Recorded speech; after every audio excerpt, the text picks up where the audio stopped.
Сәлем құрметті көрермен, 7 күнде денсаулықты жақсарту сериясының 2-ші күніне қош келдіңіз. Бүгін таңертең ішекті тазартатын әрі ас қорытуды жақсартатын шипалы таңғы тамақ пен дұғамен бөлісемін. Ол үшін бізге қажет курага, өрік, қара өрік, тұтас сұлы яғни овсянка және қайнатылған су. Құрамында сонда 1 ас қасық сұлы овсянка, 2-3 дана курага, 2 дана қара өрік, 1 стакан қайнаған су. Оны қалай дайындаймыз? Ең бірінші барлығын бір ыдысқа салып, үстінен қайнаған су құйыңыз. Қақпақпен жауып, 10-15 минут тұндырыңыз. Аш қарынға жеп, артынан 1 стакан жылы су ішіңіз. Бұл өнімдердің адам ағзасына пайдасы: ішекті жұмсартады, ас қорыту процесін жақсартады, тәбетті реттейді.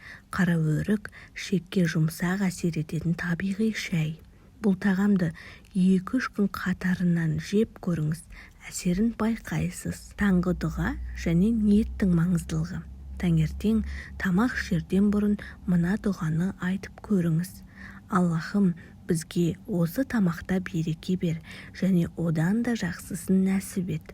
Тамаққа дұғамен қарау оны рухани азыққа айналдырады, ал ниет емнің жартысы. Егер ішіңізде ауырлық, кебу, ас дұрыс қорытылмау сияқты белгілер болса, осы таңғы тағам сізге жеңілдік береді.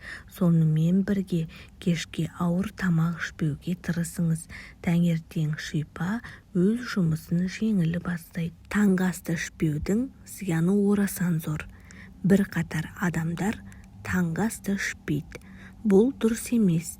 Таңғы ас ішпеген адамның ішек моторикасы баяулайды. Асқазан сөлінің қышқылдығы артады. Кейін гастрит, ішек проблемалары пайда болуы мүмкін. Сол себепті аш қарынға жеңіл, бірақ нәрлі таңғы ас ішу өте маңызды. Бұрынғы аналарымыз бен әжелеріміз таңертең міндетті түрде тұздалған айран немесе қара нан мен сүт ішіп, ішекті жеңілдетіп отырған. Бұл да дәл осы бағыттағы амал болған.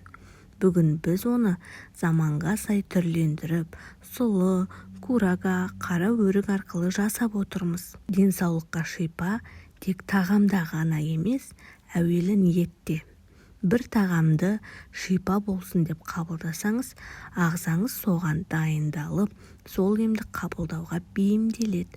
Сондықтан әр таңды Аллаға шүкірмен, дұғамен бастау нағыз емнің негізі. Құрметті көрермен, сіз таңертең не ішесіз? Халықты қандай әдістерді білесіз? Пікірде бөлісе кетіңіз. Мүмкін келесі видеода соны бірге талқылаймыз. Қорытындылай келе, видеомыз пайдалы болды десеңіз, лайк басып, пікір қалдыруды ұмытпаңыз. Сіздердің қолдауларыңыз мен үшін мотивация.